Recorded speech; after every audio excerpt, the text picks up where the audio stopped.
Hey, what's up, everybody? Today we're gonna go over the latest One Piece chapter, which was chapter 1171, titled Ragnar. And before we begin, I just want to say One Piece has been absolutely insane recently, bruh.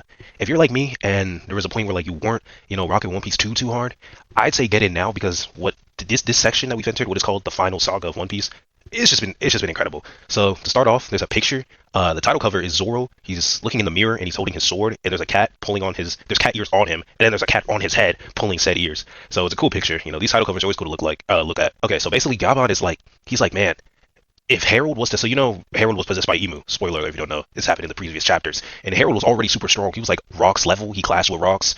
He incredible conquerors. He was an ancient giant, super strong dude. And Emu's possession on top of that made him even more powerful. So we open up and Gavan is like, dude, what if Harold had I fear Harold leaving this castle and just destroying everything, the entire world.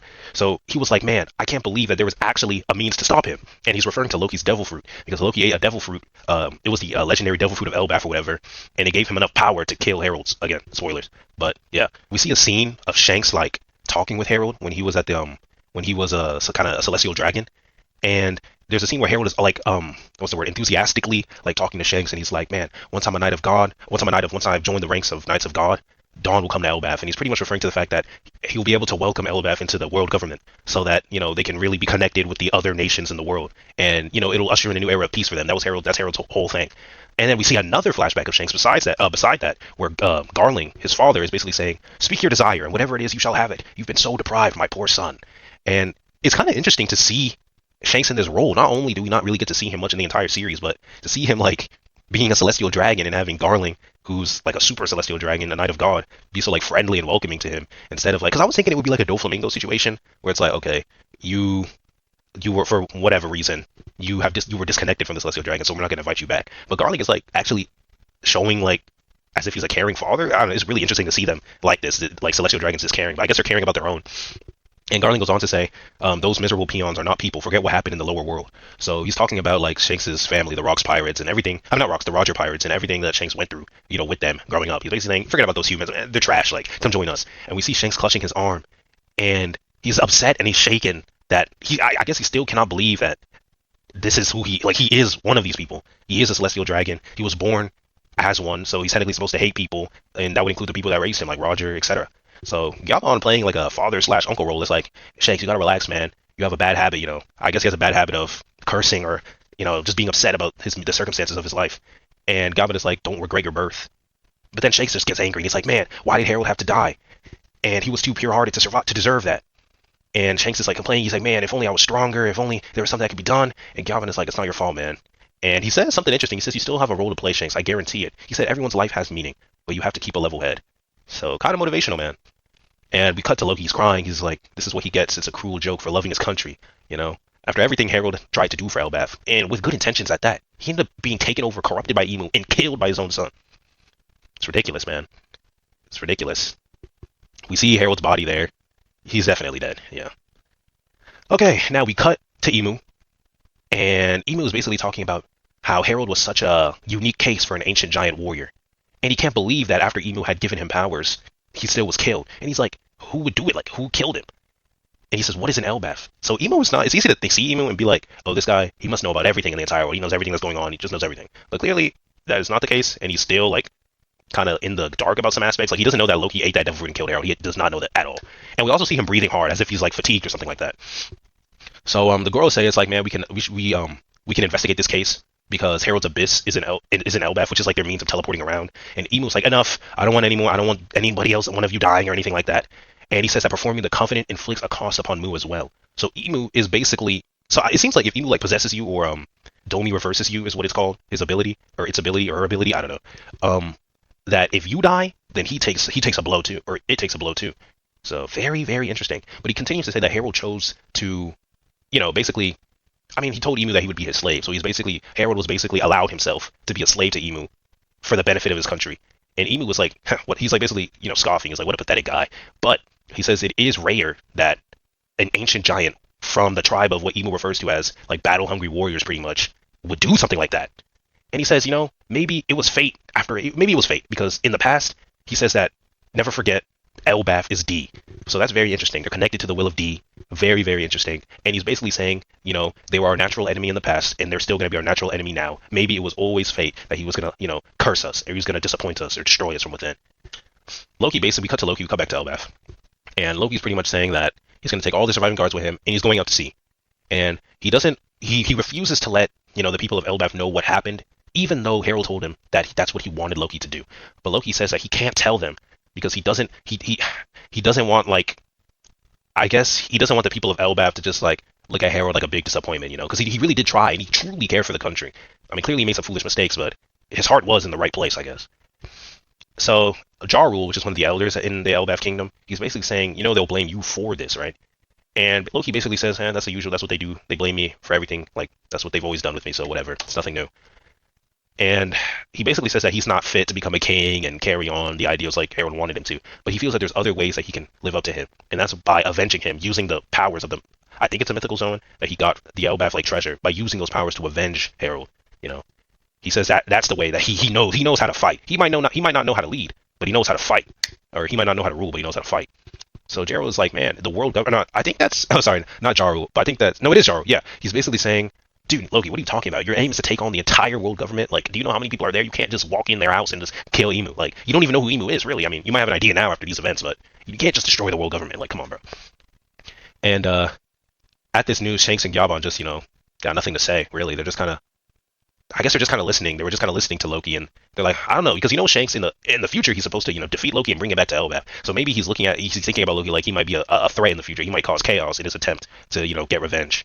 So he says he sailed off the island, and that what's it called? When Haruden came back to Elbaf, he had seen that they've called Loki the Father Slayer, and yeah, and he's basically saying, you were wrong about me, Haruden. I wasn't happy about killing my own dad. Like, are you ridiculous?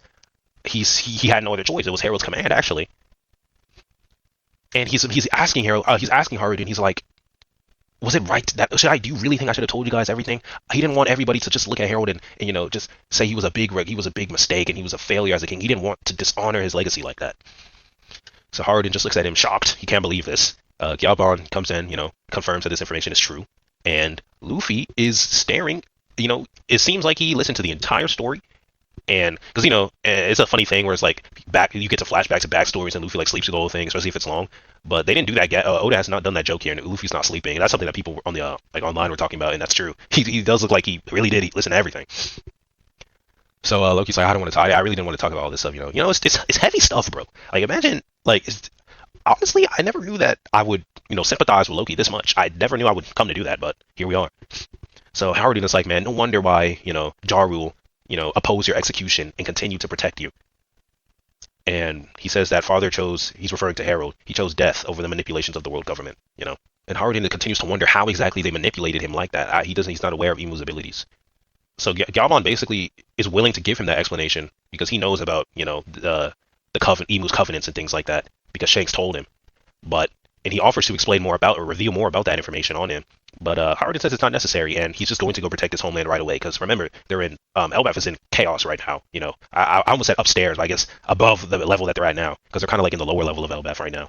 So Haruden he releases Loki completely, and he says, if we see eye to eye about anything, Loki, it's the love for our father. And he says, allow me to apologize for that, if nothing else. Now fight with me for Elbaf's sake. And he grabs Loki's hand. And this is so far the only scene of brotherly, I guess camaraderie, or that brotherly kind of bond between these two characters, because they are brothers. But up until this point, it's been nothing but kind of mutual hatred and contempt for one another. But this is the first time we truly see them, connect on a deeper level.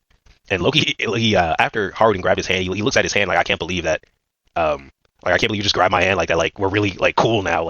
He kind of uplifted me. It's crazy, because the relationship was really bad up until this point. And Luffy's excited, that Loki's free, because he really just wants to see what Loki looks like in a fight. I guess he's really interested in his powers and stuff like that, so he's just happy that he's free. So now he gets to see his abilities, like, oh, what is this mythical zone ability that you have that can kill a giant like Harold? Like, as we're all interested in that too, because we don't know yet. It's not clear 100%. And right then and there, what is it called? I don't really know what they're called again, but it was like a monster summoned by a celestial dragon, and it basically falls down to the lower realm. Please correct me on this part, because I'm not gonna lie. Sometimes when I engage with One Piece, I kind of skip around certain segments that I don't necessarily find as interesting as others. You can, criticize me for that, but correct me if I'm wrong. But I think this was a monster summoned by one of the celestial dragons, and it has just fallen down to the lower realm and it's screaming or whatever. And Hardin basically is like, is that a Draugr? But those aren't real. But they are real because of the Celestial Dragon's powers to summon them. And Loki's like, man, this sounds like the perfect warm up. And he says, you guys go on ahead. He can fly up. So I guess Loki can fly. I guess whatever. Either I was thinking like, because his hammer is kind of like similar to Thor's hammer. So I'm like, what if he like flies like Thor or something like that? Like the hammer like levitates and he just holds onto it and he flies that way. Or his mythical zone just gives him the straight up ability to fly. Or I know that there are like some things speculating online that he's is a kind of owl from Norse mythology. I think an owl creature or a hawk, I think actually. So, and they think that that might be him because his silhouette that they showed of him when he was in his Zoan form looked like kind of resembled that creature from mythology. So if that's the case, that he would just have wings. But yeah, he could fly apparently. Luffy's like, what the heck is that? And Hardin is basically running with the other giants, basically going up to the upper level to go fight. And they're basically telling him that there's more of them up above, so we got to go and protect them. Or Chopper says there's more of them up above. So the other giants are like, you know what, Loki, we apologize, for all the hate we shown you and all the things we said about you. We're sorry about that.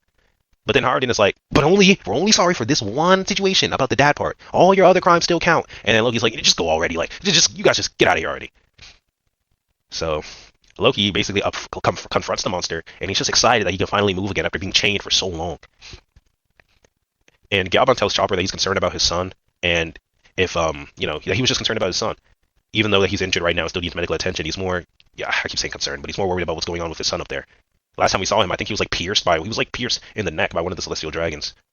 So Sanji uses his ability to jump on air, like jump in the air, and he's basically taking Galban and Chopper back to the upper level. Luffy is still sitting on Loki, and Loki looks back. He's like, "What are you doing on me?" And Luffy's just super excited to see Loki fight. And Loki's like, "You know what? Fine, I'll show you. The power of Ragnir, I guess, which is his weapon." So he jumps in the air, he swings his hammer, and he collides with the Draugr monster and completely freezes him. And he uses an ability called Nibelheim, and he just complete freezes this giant solid. And Luffy is looking at that in shock, and that's where the chapter ends. So, yeah, my final thoughts on this chapter, it was really interesting. I've just been so invested in the flashback. I know it might sound, a lot of you guys might not be with me on this point, but I really liked this this arc's flashback more than the present arc itself.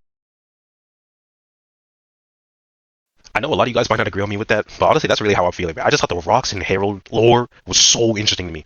Just even the fact that I've just been so interested in Rock since he was even teased as a character, like a guy who took Roger and Garp to finally destroy. Come on, bruh. I was heavily pleased by this flashback. I enjoyed it thoroughly, and as long as what's it called, the current arc continues onward with the same kind of energy, hype, and a little bit of mystery too, just to keep you wondering about these characters and things like that. I might make more commentaries like this. I have never made a commentary like this. I only decided to do it because I was just so hype about it. I just wanted to talk about it, and yeah, so if you guys did like this, which I'm not sure many of you will because it was very amateur, I have no effects, not great at editing, not great at speaking, that I'm not amazing at speaking, but if you guys do like this, just let me know. And please correct me about anything I got wrong in this commentary or said that wasn't accurate with the actual events in the story. Please tell me. And that's all I got. So I will see you guys next time. Goodbye.